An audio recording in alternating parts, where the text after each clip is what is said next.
Добре, криптоентузијасти, многу материјал денес, така да одлучив да направам две видеа, едноставно нема да биде возможно во едно. Со тоа што првото ќе биде геополитика и крипто, каде што ќе разговараме за Иран и Израел и последиците од ескалирање на оваа војна во регионална војна, што е очигледно и целта на Израел, а потоа ќе направиме видео за Altcoin Investi во подоцнежните часови. Значи, ќе гледам ова веднаш штом ќе го направам, да биде објавено на нашиот канал, се надевам дека ќе успеам да го направам тоа до 3 часот попладне, така да негде околу 5 или 6 часот попладне ќе добиете и видео за Altcoin Investi. Премногу материјал има, знам дека малку заостаравме со оглед на фактот дека нели одмор, но битно е да се ставиме нели во работна акција и да постасаме со истиот. Така да се надевам дека ќе успеам денеска да ги направам овие две видеа, каде што, како што кажавме, сега ќе го погледнете видеото за геоконфликти, каде што разговараме за Иран и Израел и вистинските последици врз криптопазарот кои што потенцијално може да настапат, како и на нормални традиционални пазари, а дополнително потоа ќе добиете и Altcoin Investi. Во текот на утрешниот ден и понатаму остануваме во план да го направиме видеото за потенцијално покачување повторно на инфлацијата, како и потенцијална рецесија во Америка и во светот. Што ова што денеска ќе го разговараме е како притрес, буквално, значи ова моментално што се случува е по дефиниција начинот на кој што можеме да дојдеме до повисоки инфлациони стапки и рецесија, а утре ќе разговараме како оприлика очекуваме тоа да делува на пазарот. Сега, значи прво нормално треба да погледнеме од каде се тоа потекнува, иако tit for tat, што викаат нели американци, имаше доста помеѓу прокси државите кои што се така речено под заштита на Иран и Израел како нели единствената еврејска држава нели на арапскиот полуостров. Моментално гледаме ситуација во која што значи имаше директна ескалација помеѓу Израел и Иран. До сега ниту Израел ниту Иран не се дрзнале да нападнат директно територија на меѓусебните држави. Така, значи во момент кога вие ќе нападнете туѓа територија, активно сте во војна со оваа држава. Така, значи така барем треба да функционира меѓународното право. Со тоа што Израел, ако се сеќавате, ние за ова подсетивме и објаснивме дека ако беше било која друга држава, ова веднаш ќе представуваше акт на војна. На 1 април одлучи да ја буквално бомбардира амбасадата на Иран или конзулат, како сакате, во оваа ситуација беше конзуларно представништво на Иран во Сирија, во главниот град во Дамаск. Каде е овдека проблемот? Значи ова беше направено со цел да се убијат видни личности од Иран, и тоа посебно од нивните нели исламска гарда, како што нарекуваат, поголемиот дел од армијата, каде што беа убиени двајца високо рангирани генерали, како и високо рангирани офицери кои што исто така биле нели придружувани на овој состанок во конзулатот. Значи ова е буквално, значи како да ви објаснам, ова не е војна, ова е погубување. Се разбираме, че ова е класичен assassination. Значи убиство кое што буквално во било кој друг случај би представувало војна. Значи во целата историја на дипломатски представништва само еднаш се случило да имаме нападнато конзуларно или амбасада, така речено представништво на друга држава, а тоа е, погодете кој, Мурика ја погодува кинеската амбасада во Белград за време на бомбардирањето на Белград. И сега нормално прокси на Америка, кој што сите знаеме дека Израел го прави истото, иако можеби тоа не е превземено целосно одговорност, сите знаеме кој го направил, друг во овој регион нема ниту прво капацитет да изврши бомбардирање, и тоа зборуваме прецизно бомбардирање на овој објект, второ, ниту пак интерес тоа да го направи. Така, што значи дека сите знаеме точно кој го направил ова. Сега, да го трнеме тоа на страна, значи ова е официјално акт на војна. Каде се тоа води? Уште од 1 април па до денес се очекува потенцијална ескалација на Иран како одговор на ова. Од каде доаѓа овој момент?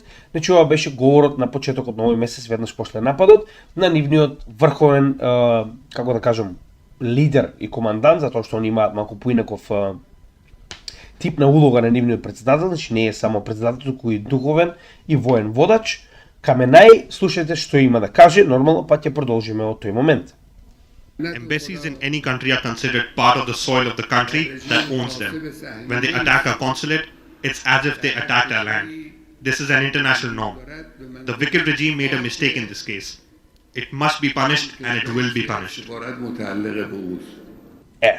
Значи, каде е главната ситуација која што можеме да забележиме овдека? Станува збор за ескалација која што веќе беше најавена. И сите знаеа дека ќе се случи, само што никој не знаеше колку голема ќе биде и од каков тип ќе биде. Проблемот е што ескалацијата не значи дека ќе биде еден чин. Овдека е главниот страв кој што моментално направи фад на пазарот, затоа ја ставив сликата позади мене на Black Swan Event, затоа што уште еднаш ќе напоменам како и последните 5 месеци се убивме од зборување дека ова е потенцијален Black Swan Event кој што само што не настана. Значи буквално не делат 2 секунди една погрешна одлука и да се најдеме во ескалација од голем магнитуд, посебно кога станува збор за Блискиот исток, кој што е критично подрачје како од потенцијал за голем конфликт, така и од тоа дека може да вовлече многу големи сили во истиот.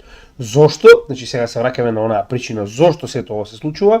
На Израел му е потребно ескалирање на овој конфликт, посебно на нивната влада моментално, затоа што без конфликт се знае дека Бенџамин Нетанијаху, неговата кариера е веќе завршена и моментално единствена причина поради која што и понатаму представува на така речено представник или претседател на оваа држава е тоа дека е wartime leader, односно станува збор за претседател кој што сигурно мора да остане на своето место се додека оваа војна не е завршена. Војната во Газа е повеќе од завршена, станува збор за геноцид кој што го гледаме сите, кој што целиот свет го ќути и моментално тоа што се случува е апла само, значи како што многу пати сум кажал, ќе го повторам, буквално депортирање или убиство на сите оние кои што се обидуваат да останат во Газа, исто како што тоа го направиле грчките монархо-фашистички власти во текот на 1945 до 1949 година на македонците во Егејска Македонија. Ама буквално исто. Разликата е во тоа што во тоа време немало камери, или барем немало доволно камери за сето тоа да се сними и да се види на кој начин се прави и да се знае кој тоа го прави. Буквално исти прокси гомна, како што сега се Израел, тогаш биле монархо-фашистите во Грција, не сме никако комунизам да има, со помош во тоа време на Англија и Америка, исто и овде со помош на Америка го прават тоа. Чистење на една територија од своето етничко население со цел да се насели друго. Тоа го направиле во Грција, сега истото планираат да го направат и во појасот Газа. Сега, зошто е ова битно? Затоа што они не можат да продолжат тоа да го прават со оглед на фактот дека целиот свет дебело ги осудува за ова. Проблемот е што само ги осудува, да беше ова сега, како што знаете сами во Балканот, то сега ќе имаше и големи сили замешани во сето ова, но чим станува збор за Израел, кој што е разгаленото детиште на Мурика, се е дозволено. Сега, не можете да продолжите да убивате палестинци ако не ја зголемите оваа војна. Значи, вас ви е потребно да зголемите оваа војна затоа што веќе го губите вашите партнери. Значи, зборуваме европски држави почнаа јавно да зборуваат дека мора Израел да престане со убивање на цивили, со убивање на хуманитарни работници и така натаму. Значи дека ова што моментално го гледаме е драстичен начин на ескалирање на овој конфликт, затоа што Израел знае што ќе се случи кога ќе го изведе ова.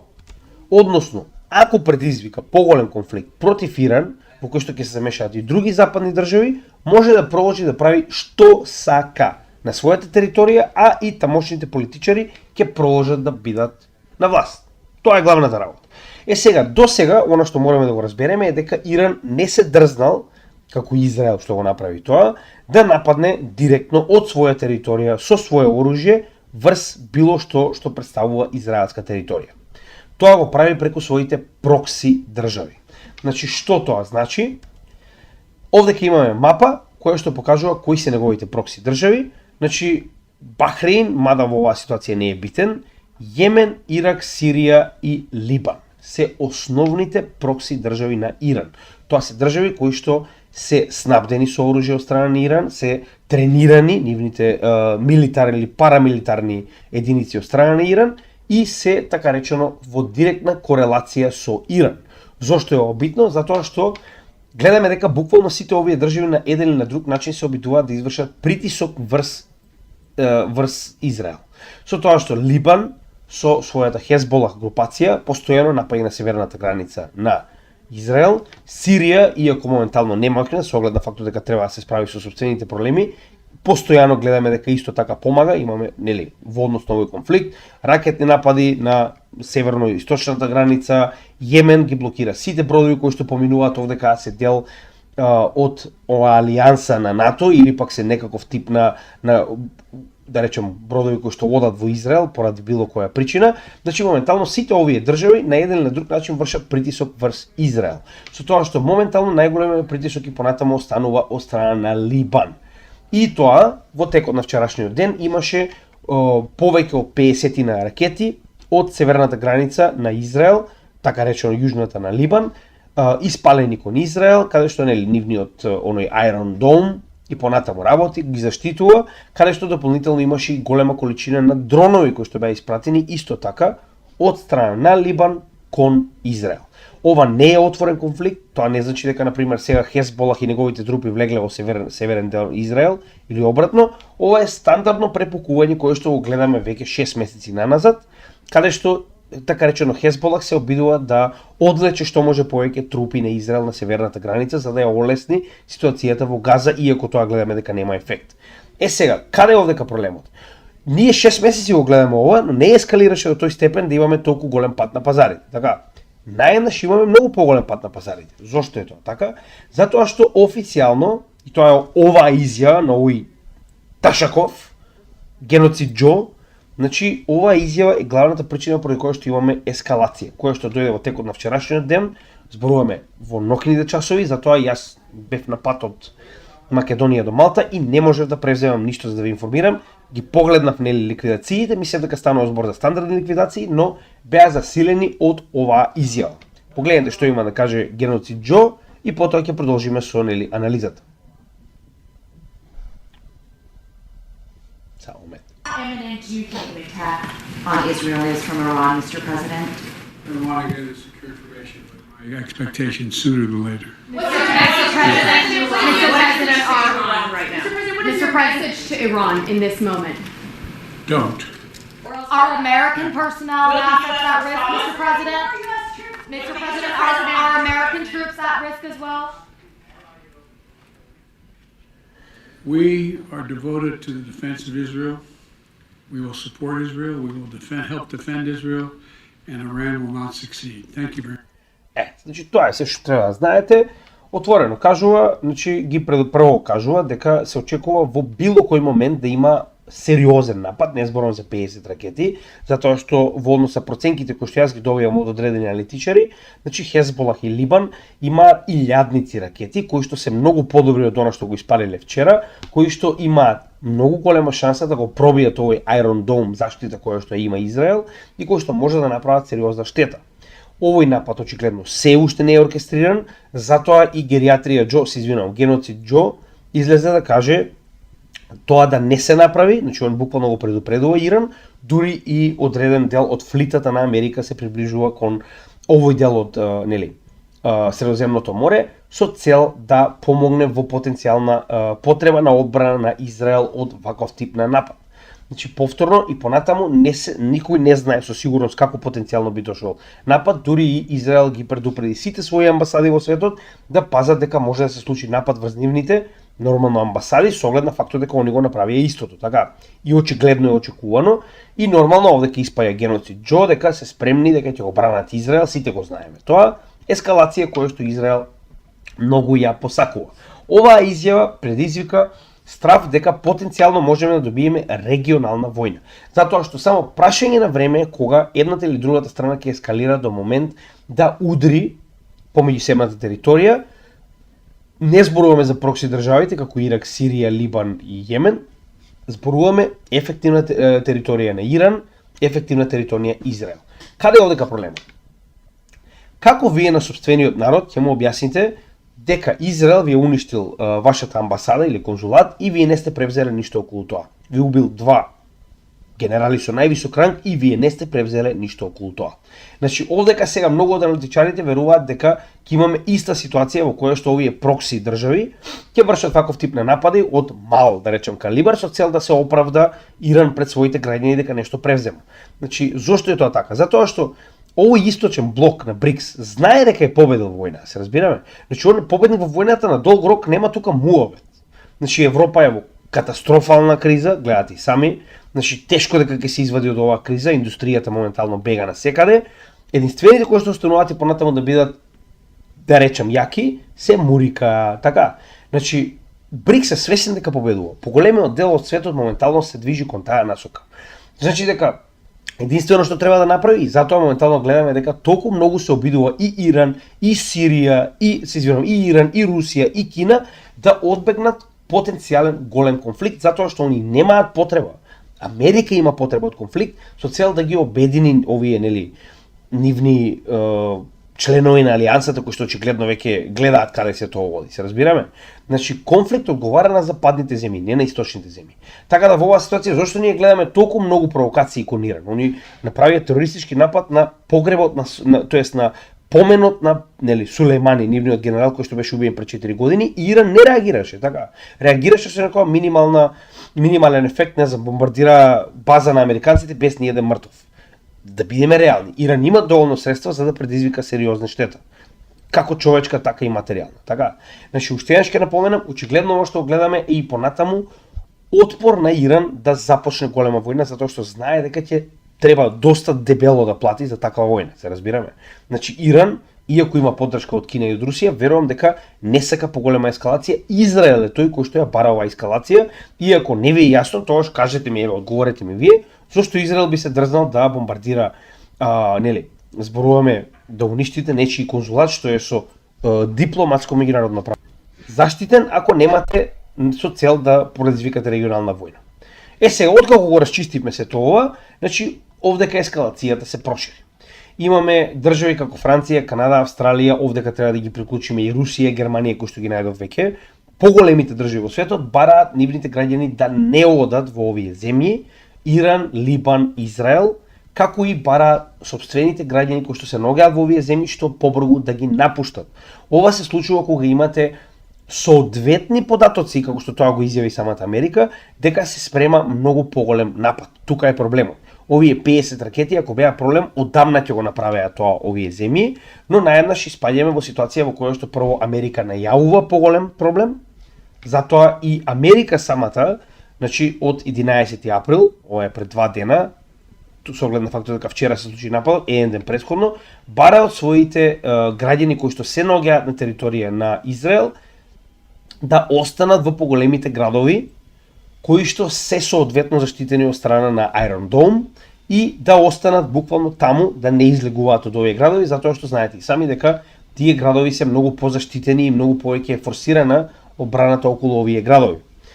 И зошто ова би се случувало ако не очекуваат поголема ескалација или поголем проблем? Затоа што после ќе биде многу потешко да се изврши било каков тип на евакуација на сопствените граѓани. Сега да видиме нешто слично што до сега сме го искусиле и да видиме како тоа реагирало на пазарот. Значи ние пред само 2 години, во 24 февруари 2022 година, видовме како почеток на модерен конфликт, зборуваме отворена војна помеѓу две држави, кои што исто така се доста поврзани како во делот со газ, така во делот со храна, значи како тоа делуваше на пазарот. 24 февруари 2022 година официјално, значи Русија ја нападна Украина. Тоа е овој дел, тоа е практично dead cat bounce пред придвижување надоле на целиот пазар, да видиме што се случило во тој период. Значи таа недела можеме да видиме од 21 февруари, кој што започнува овдека, дека во текот на целата недела сме имале движење од грубо речено 15%, така.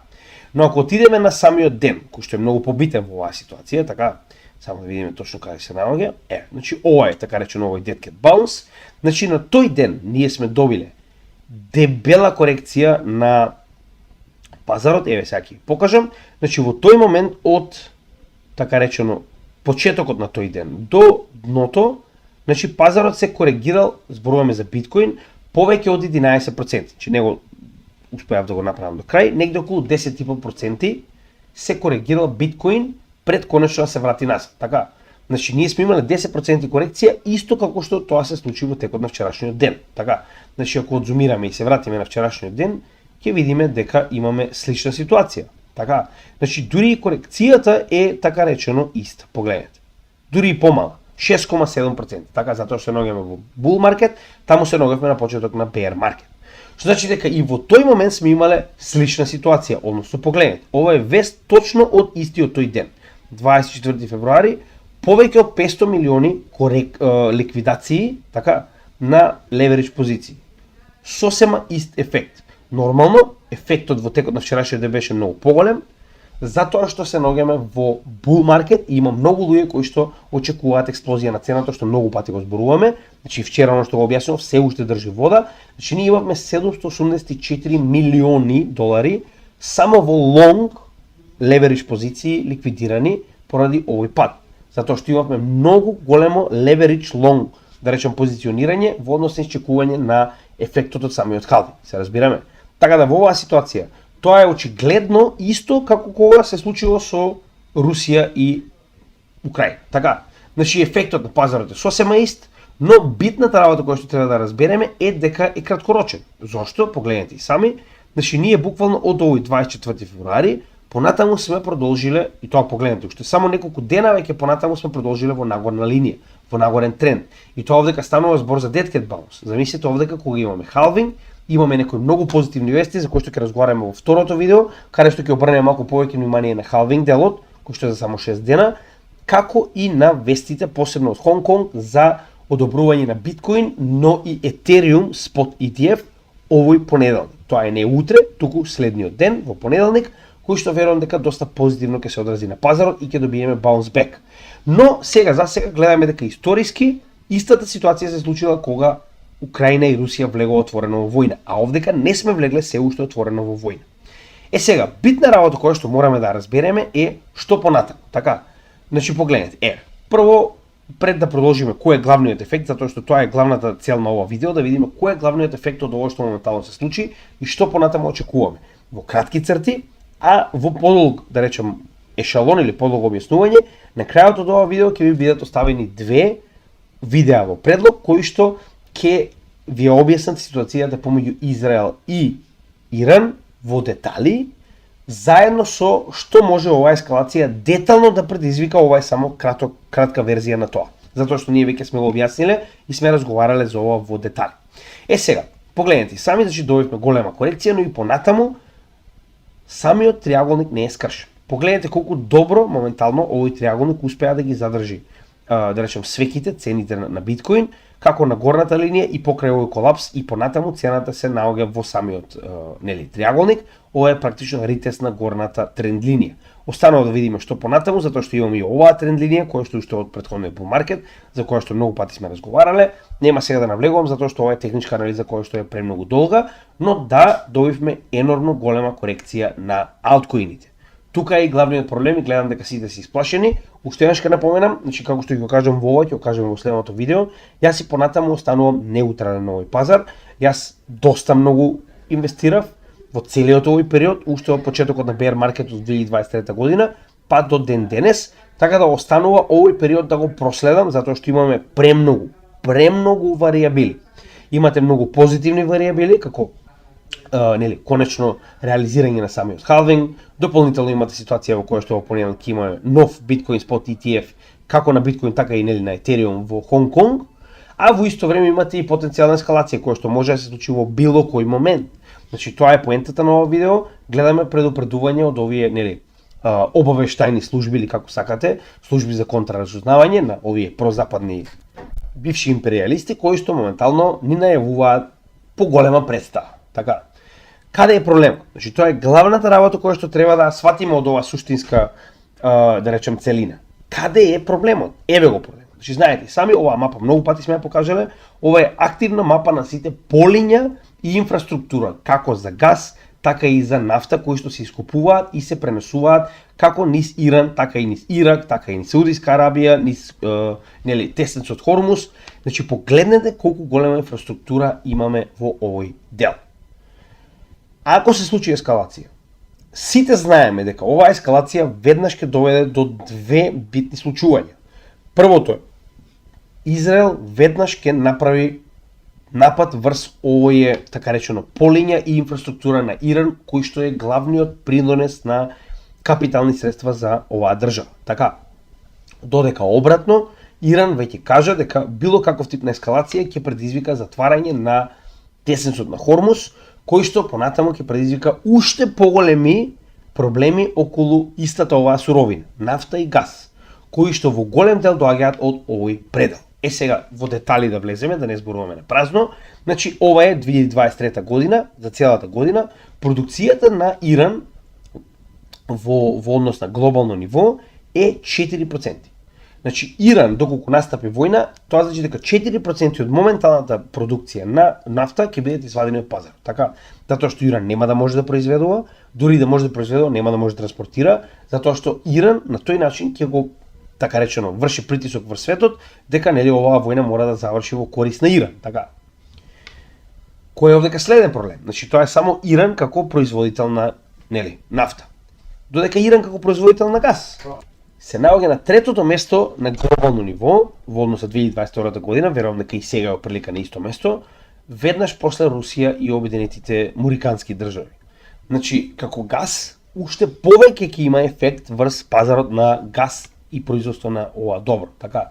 Значи, кога само Иран би го земале во предвид, ќе имаме голем удар како на производството на нафта, така и производството на газ на глобално ниво, затоа што Иран е еден од најголемите производители. Сега, следна ситуација, која што е многу битна, е да видиме колку голем дел од производството на газ и нафта на глобално ниво поминува преку овој тесен кој што потенцијално е загрозен со почеток на оваа војна. 30% од вкупното количество на произведена нафта и нафтени деривати и 20% од вкупното количество на природен газ. Тоа е проблем, тоа е многу голем проблем. Замислете, едно е кога вие би блокирале 4% кои што нели ги произведувате вие, но друго е кога вие блокирале 30%, така. Значи дека газта и нафтата која што доаѓа од целиот овој регион, не само од Иран, автоматски нема да доаѓа нигде веќе во светот. Сега, дали ви е јасно колку е голем овој проблем? Детално ова, пак ќе напоменам, во крајот на ова видео имате два предлога, погледнете ги, таму многу подетално го обработуваме овој нели проблем, овој потенцијален Black Swan евент, дури со потенцијални исходи за тоа што очекуваме на самите цени. Овдека само на кратко ќе го покажеме тоа. Значи ова е вредноста на доларот во текот на вчерашниот ден. Доларот веднаш, погледнете го. Значи ако сте ги следеле нашите видеа, знаете точно што зборувам. Скоро 1%, што е многу голем напредок за вредноста на доларот во еден ден. И зошто е тоа? Затоа што имавме, така речено, проблем со регион кој што веднаш може да реагира на цената на нафтата. Односно, стандардно е сите држави да се обидуваат да акумулираат што повеќе долари со цел да можат да купат нафта доколку настапи поголем конфликт. И ова е корелацијата, портокаловата линија, знаете и сами, представува цената на нафтата. Растењето на цената на нафтата, кое што досега беше големо од многу пати објаснети причини, а тоа е, нели, знаете и сами, моментот каде што ОПЕК одлучи да го намали производството на нафта за да зголеми цената на нафтата, автоматски предизвика и раст на доларот. Замислете кога сега ова намалување на, така речено, нафта на пазарот би имало 30% инкриз overnight, така. Сега, ако на ова го додадеме и газ, значи тоа е natural gas, цената на, или индексот на natural gas, замислете кога истиот е доста низок за разлика од нафтата, кој што нели имавме намалено производство, замислете кога сега наеднаш не само 30% од нели вкупното производство на нафта би прекинало преку ноќ. Замислете и 20% од вкупното количество на газ. Затоа луѓето вчера, односно државите, гледаме дека ескалираа и нормално купуваат долари затоа што се уште поголемиот дел од овие добра се тргува и купува во долари. Така. И автоматски што се случува сега нормално е дека сите ќе ескалираат и ќе се обидуваат да купат што може повеќе нафта, што повеќе газ. Погледнете, значи имаме и покачување во газ и покачување во цената на нафтата затоа што се повеќе се купува од пазарот. И сега, тука доаѓаме до оној најбитен заклучок кој што мораме да го донесеме. Ние сме разговарале веќе за тоа, па ќе поминам, значи во другите видеа ќе го видите ова детално. Проблемот од целата оваа ситуација е дека колку повеќе се движи нагоре цената на горивата и цената на газта, автоматски ќе го придвижи нагоре и доларот. Колку повеќе цената на горивата и газта се повисоки, толку повисока е инфлацијата, затоа што имаме се повеќе, знаете и сами, нели? Се повеќе трговија, се повеќе активен овој пазар, а со нивното качување автоматски се качува и CPI инфлацијата која што веќе видовме дека се покачи од 3,2 на 3,5% само во Америка. Овој ефект ќе биде глобален, не само во Америка, ќе биде во сите држави кои што нели, а сите држави тргуваат нели и газ и нафта, некој помалку, некој повеќе, но идејата е дека ова ќе ја крене инфлацијата, зборуваме она стандардна инфлација CPI која што ги поседува сите цени на нели услуги добра во оваа ситуација вклучувајќи ги и горивата и нели газ и така натаму.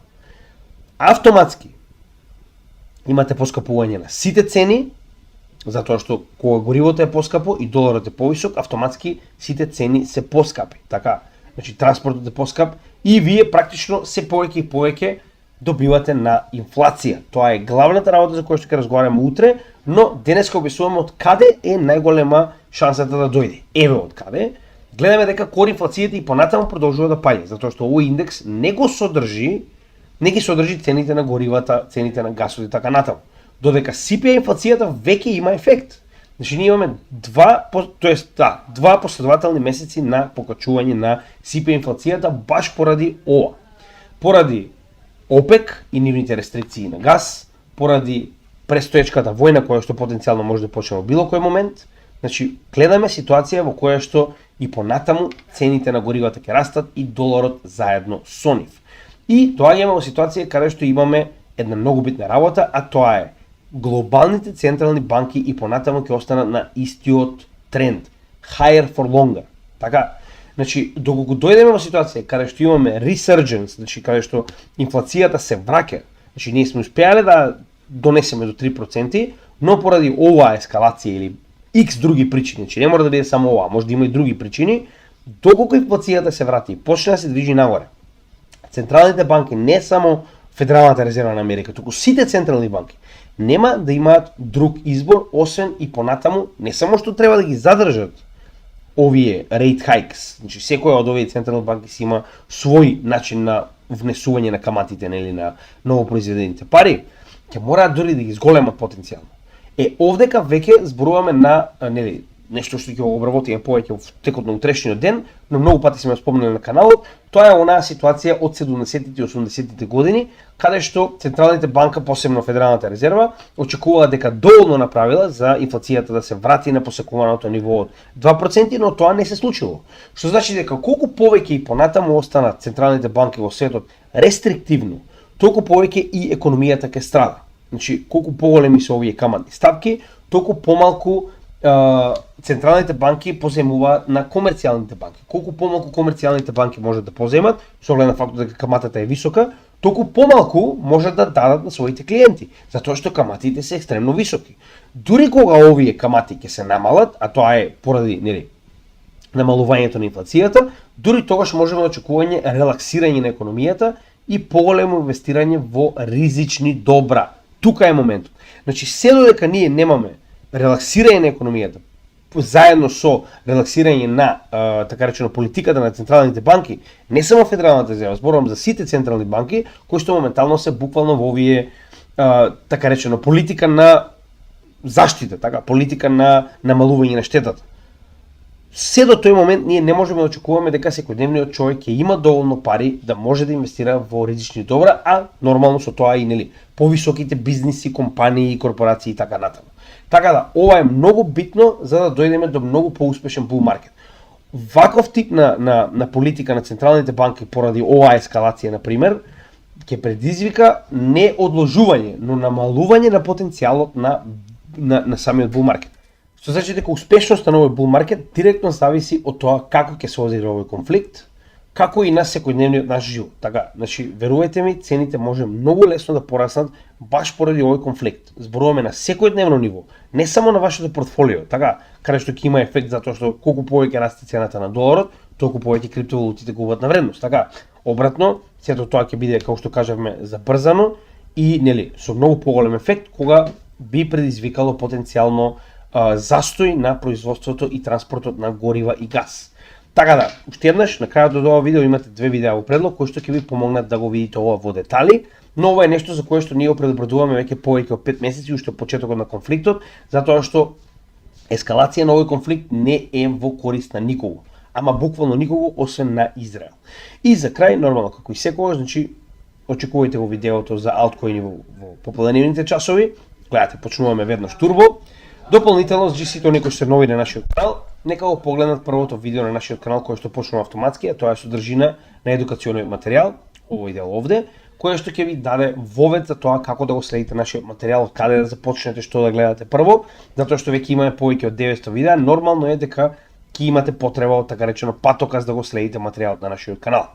Дополнително, во секое видео во дескрипцијата може да најдете нели прво содржина, за тоа што зборуваме во видеото, нели по редослед, за да не морам да правам timestamps, како и неколку битни информации од типот на прво социјалните мрежи на кои што објавуваме многу материјали, посебно од овој тип на итни материјали кои што не можам да направам видео, ги објавувам највеќе на Facebook, а потоа и на сите останати кои што ги гледате овдека, така да заследете не доколку не следите, со цел да имате така речено целосно нели следење на материјата која што ја споделуваме на нашиот канал.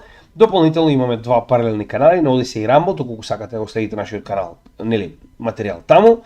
И нормално за крај, лайк, шер, subscribe, комент се клучни за да помогнеме на алгоритмите како на социјалните мрежи, така и на YouTube да го споделува овој материјал повеќе. Нормално, доколку ви се допаѓа, со цел да допреме до што повеќе македонци. Нашата работа и понатаму останува да биде бесплатна. Се што бараме од вас е добар збор, доколку ви се допаѓа нашата работа, да ја споделиме до што повеќе македонци. Само доколку ја споделиме до што повеќе македонци, тие ќе може да направат солиден профит во овој bull market. Така да помогнете ми да помогнам на што повеќе македонци во светот.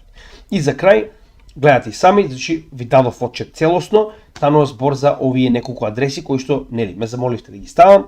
Тоа е за потенцијални донации, доколку гледам дека многу од вас сакаат да донираат на нашата работа, направиме нешто добро со овие донации.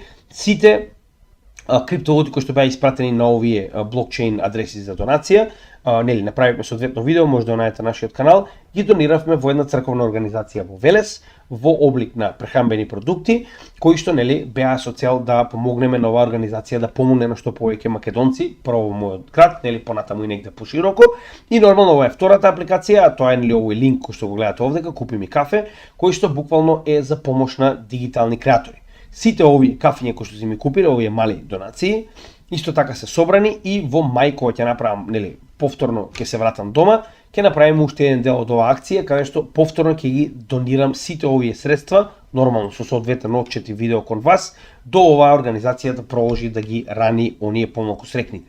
Така да уште еднаш гледате дека се што работам за македонската нација, не ми треба ниту денар од вас, немам потреба ниту од Мерцедес, ниту од Тесла. Имам потреба од заедницата да може да напредува затоа што секогаш се наоѓаме последни.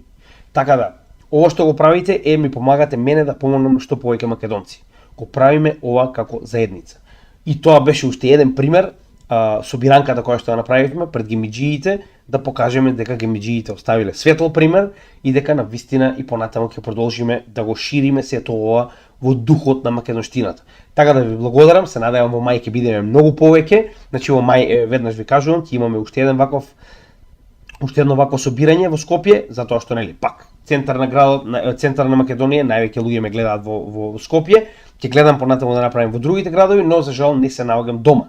Така да во Скопје следен пат ќе биде најавено пред време и се надевам дека ќе дојдете повеќе на пиво, како што тоа беше во последниот пат. Им благодарам на сите за подароците, благодарам на МЗТ кој што испратија свој представник со нели дрес кој што верувајте ми многу ми значи.